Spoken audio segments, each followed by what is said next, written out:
Hey y'all. All right. We're back out here in the garage and I want to start off by saying thank you so much for watching. Thank you so much for your comments, your likes, your shares. Uh, Thank you so much for the subscriptions too. I really do appreciate that. Uh,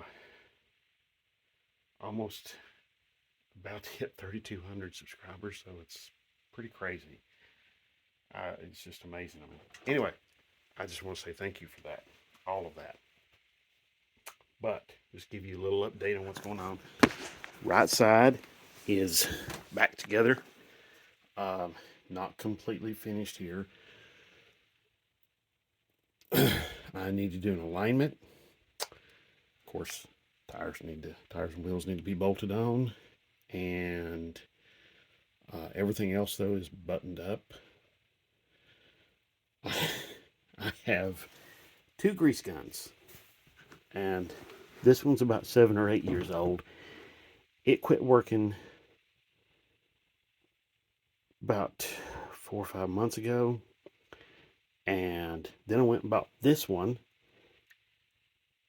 and then that one started working, and then when I started to use it on this, it stopped working completely. This one is brand new. It's pumped very, very little grease, and it's it's junk, brand new. First time I started using it, I got maybe 3 or 4 pumps out of it, and then it stopped. So, yeah, that's the way it goes. And as you can see, this front suspension, it has grease fittings on every joint, just about it. So, I have got to have a grease gun, a working grease gun. So, anyway, um, they have new tubes of grease in them. So, yeah, there's no reason these shouldn't be working. These should be working, unless they're just junk. And anyway, sway bar. Give you update on the sway bar. The original, well, this truck did not come with a sway bar. I got a sway bar off of another Dodge truck and bolted it on. It's in the bed right now. I cleaned it up and put some paint on it. The thing is, though, is that sway bar that goes on there is really small. It is less than an inch in diameter. And I have another sway bar. I have several, actually. I have another sway bar that came off of a show. Having a hard time saying this. A Chevrolet Astrovan. So, pretty thick, beefy sway bar. It's more than an inch in diameter, and I'm thinking that would probably work pretty good on this. And the only thing is, though, it's a little bit narrower where it bolts on at, like where the end of it would, the normal Dodge sway bar bolts on to right here, normal Dodge truck sway bar. This one, I'm hoping I can get it to bolt on to make a bracket and maybe bolt it onto the lower control arm somehow. I don't know. I just have to play it by ear. So, that's one thing that's another thing that's got to happen. Oh, got to do an alignment. And, but I thought I just got the shock bolted back on here. When you do these, there is two nuts on here. It's a really good idea to use the two nuts. You just jam these together to keep them from backing off. That's all you do. And tighten this down till the bushing squeezes out a little bit, like that. And that's pretty much it. So I'm going to pause this. I'm going to put the wheels on and let the front end down, get it off the jack stands. Okay, and we're going to see what it looks like with it sitting down on the new suspension and everything like that. Oh, I got a comment about the control arms. Why not buy these already built, ready to go, with new bushings and new ball joints? Well, I haven't found anybody that offers these brand new. I found the lower ones been offered brand new, but not the top ones. Got a little bit of grease there on my finger. And so, also with so much stuff coming from China and their quality control being pretty much non-existent, I don't really don't want to chance that. I just don't feel like that's a great idea. I mean, you can do that if you want to, but the point of these videos was to show you all how to do this, how to put in the new, remove the old ball joint, put in the new one, press out the old bushings, push in the new ones. You know, that was the whole point of these videos, was to show you all how to do that, how to make this look a lot better, function better, and just be much more solid and ready to go. All right, so got that out of the way. Now I'm just going to clear some stuff away here, and I'm going to bolt the wheel on. I'll be right back in a minute. Okay, I have to warn you, this is it's really something. You know, like I said at the beginning of this series, I said some of y'all don't like lowered trucks, some of you do, I do. Well, here you go. Here it is.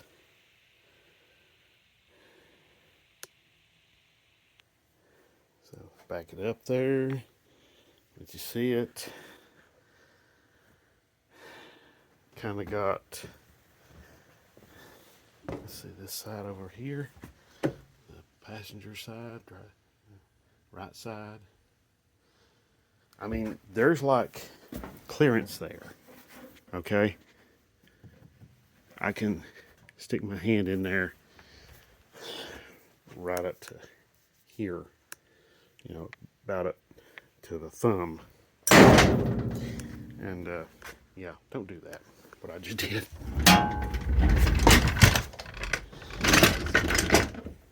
Get that thing out of here. Irritating. Okay, this side, yep, that's the same. So yeah, I mean, it's kind of, you know, it's really, she's sitting down. So, okay.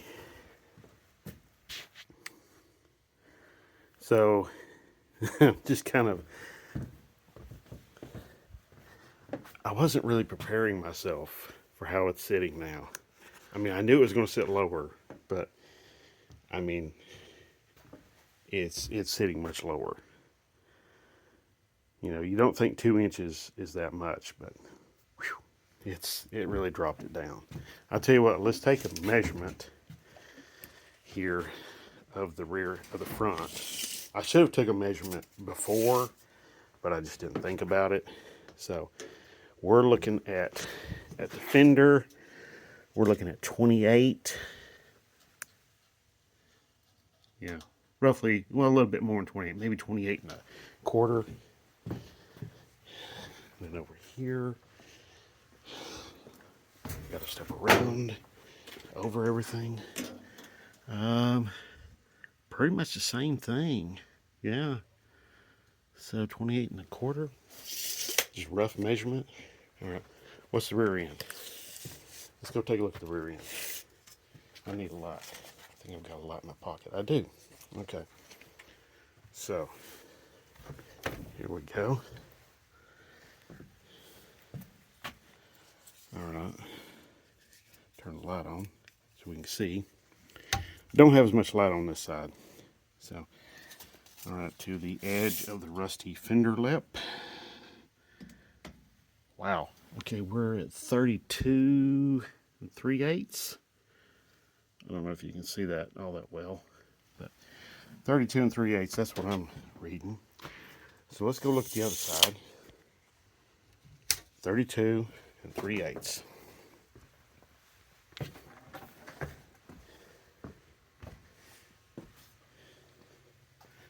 So Here we go.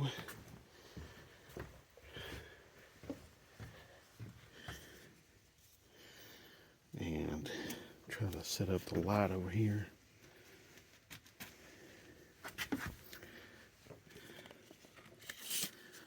Oh man. Here we go. Set it up right there. It's not the best, I know, but best I can do on short notice. So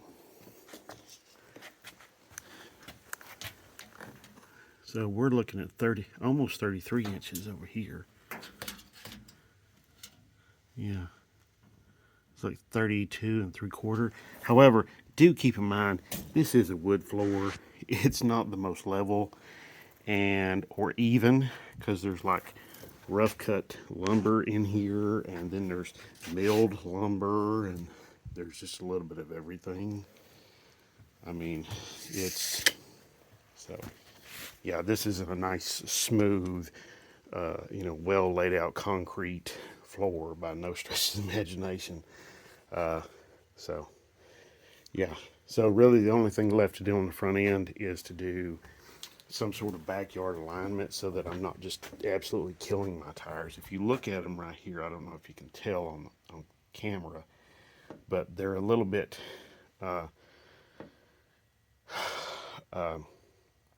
cambered out at the top. So they're a little negative, I think. I'm getting that right. So anyway, I'm pretty happy with it though. I mean, it was a lot of work, but I had planned to do it this way, where I have went and replaced all of the bushings and ball joints, stuff like that, because they had not been replaced. They were original, and the ball joints were starting to show a little bit of wear.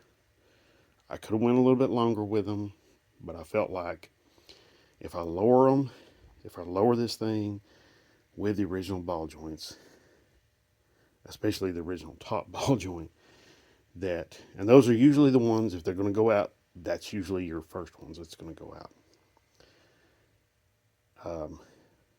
But I felt like it was operating, I felt like it was operating in a particular range that was, it was engineered for. And, well, it's engineered to operate throughout its full range, but I guess what I'm trying to say is it was kind of broken in with the suspension sitting at stock ride height. Okay? And so this is this is crazy. This is really crazy. I'm really happy with it though. I mean, it's looking just fantastic. I love it. I hope this drives really well. I'm pretty sure it will though. I've got some high hopes that it's going to drive really well. Now, why did I measure the back? Because, well, I'm lowering the back end too. Oh, there's that original type sway bar. It wasn't original to this truck. It came off of another Dodge truck. A buddy of mine gave that to me. No, I bought it off of him. But anyway, the other sway bar I was talking about is right here. It's from here to the same place on the other end. That other sway bar is the same width. It's just right out there. It's different. And I'm thinking I might be able to work around that. I've got an idea. I don't know if it'll work or not, but I'm gonna see. So, but over there in that box is my lowering shackles, and I'm not gonna do a shackle flip like some people do, because that really puts these things down on the ground. And I do still want to use this thing as a truck a little bit. So I've had these. I bought these from Advanced Auto Parts, and I've had these things for probably several years now, 7 or 8 years, and I've just never got around to putting them on, and I'm just now putting them on. So let's hope for the best on these. So, oh man, what a day. Okay. I'm going to try to get back out here tomorrow as soon as possible. I've got a couple of errands to run. I'm going to try to get back out here tomorrow and do those rear shackles and get them started and get them done. I'm sorry my nose is running a little bit. It's springtime in Tennessee, so there's just all kinds of pollen and crap in the air. So anyway, all right. I thank you very much for watching. If you have any further questions about this, feel free to, put a question out as soon as possible, and as soon as I can, I will answer your question about this or any of the other stuff you see in here. Oh, one more other thing. Why I didn't want to use pre-made control arms, the brand new control arms, is because another reason is because simply cost. I'm trying to do all of this on a slim budget, and those van control arms I got out of the junkyard that I put new ball joints in, but reused the original bushings, which looked like brand new, by the way. The reason why I did that is because of cost. I think I paid maybe $30 a piece for those control arms, and I could have reused those ball joints, but I was like, I've got these off. New ball joints aren't that expensive. Put them in and be done with it. And that's what I did. So, doing all of this on a slim budget is, for me, is where it's at, because, throwing out several $100s or $1,000 or whatever to do something, and some people are saying, "Oh yeah, it's really affordable." It's only $1,000. That's not very affordable to me. Yeah, even if I had that kind of money to throw out, I just wouldn't feel right about that. So, anyway, thank you very much. God bless. Have a great one.